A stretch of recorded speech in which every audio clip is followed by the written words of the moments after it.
Hello, everyone. Welcome to cricketworld.com, your daily guide to all that's happening in the ICC Women's World Cup.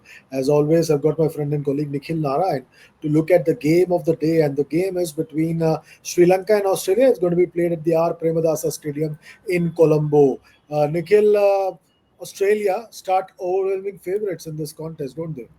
Absolutely, Chandresh. Australia, the number one ranked team in the world, they thrashed New Zealand by 89 runs in the opening encounter. Sri Lanka were beaten by India by 59 runs in their opening encounter, although they did give India, some sort of a scare when they were batting. It will take a Herculean effort, Chandresh, from Sri Lanka to even challenge Australia, leave alone win this contest. Australia, they have batting depth as they showed against New Zealand. They were 128 for 5, but then they recovered and posted 326. What a brilliant 100 by Ashley Gardner from number 6. It just shows what this team is made up of. Therefore, they are, therefore they have won the trophy on so many occasions. 3 wickets to Sophie Molyneux, who we discussed, will be one of the bowlers of the tournament. 3 wickets also to Annabel Sutherland. So they are the giants of the game, especially in ODIs. They've lost just 4 of the last 32 ODIs, Chandresh. Australia start overwhelming favourites. Sri Lanka, on the other hand, they had their moments against India, as we pointed out, reduced them to 124 for 6, but could not finish the lower order, and India crossed 270, and the rest is history. However, there were positives for Sri Lanka from the game against India. Slow left-arm orthodox Inoka Ranavira rocked India between overs 20 and 26, and Chamara Attapattu, who's a world-class player in the Sri Lankan unit, got runs at the top of the order. She looked very fluent when she was there at the crease. Also, Nilakshika Silva also looked good for her 35. So some positive for Sri Lanka, even in the loss against India, Chandresh.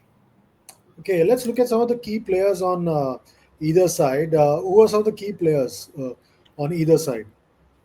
Australia has a number of match winners, Chandresh, but I think we'll look at Ashley Gardner today, who scored this absolutely fantastic 100 under pressure versus New Zealand. She came out to bat at 108 for 3, which worsened to 128 for 5. Australia could have been bowled out for less than 175 in that encounter, but she did not panic.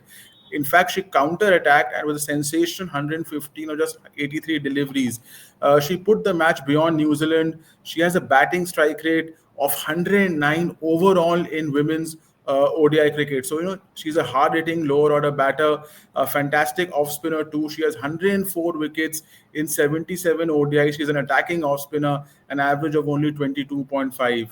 The other player I would look forward to watching against Sri Lanka would be Sophie Molyneux, the slow left-arm orthodox match-winning spell versus New Zealand, 3 for 25 in 8.2 overs, including the prize scalp of Susie Bates. 26 wickets from just 14 ODIs at an average of 13.7 and economy of just 3.3. So great start to her ODI career. Sophie Molyneux, watch out for her. She's going to pick up a heaps of wickets in this tournament, Chandresh.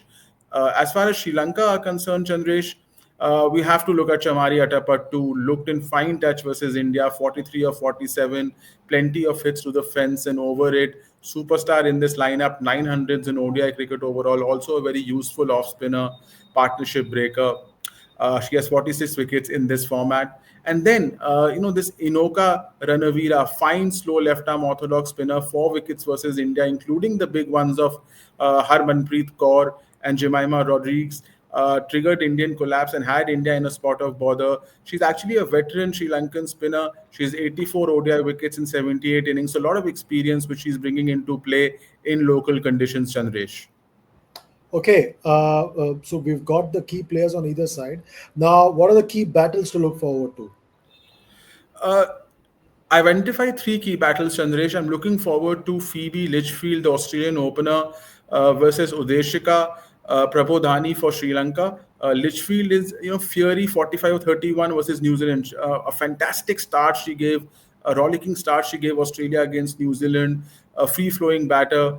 And if you look at Udeshika, she got Smriti Mandana and 1 more wicket versus India. So this battle in the Australian batting power play could really set things up for either teams.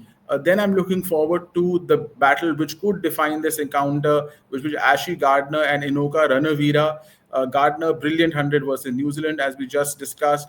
Ranavira 4 wickets versus India. Will Gardner take on Ranavira? The ball moving away, we'll have to see. And then Chamari Atapattu, Sri Lanka's mainstay with the bat versus Australia's best spinner, Sophie Molyneux. This should be an excellent battle because Atapattu is a fantastic player of spin, good knock versus India, and Sophie took 3 wickets versus New Zealand, is the upcoming rising star from Australia, Chandresh. Okay, we've looked at the key players, the head-to-head, the recent form, the key battles. Should be an easy call, Australia for the win. Yes, Chandresh, overwhelming favorites in this match, Australia. The head to head is 11-0 versus Sri Lanka in women ODIs. So, looking at form, strength of both the teams, Australia overwhelming favorites. I'll be surprised even if Sri Lanka challenges Australia in this encounter. Okay, that's a call that we made. What do you think sitting at home and watching us on cricketworld.com? Let us know in the comments. Like, share, subscribe, and comment on all the videos that we put out on cricketworld.com and be part of the conversation that Nikhil and I are having right through this Women's World Cup. That's it for now.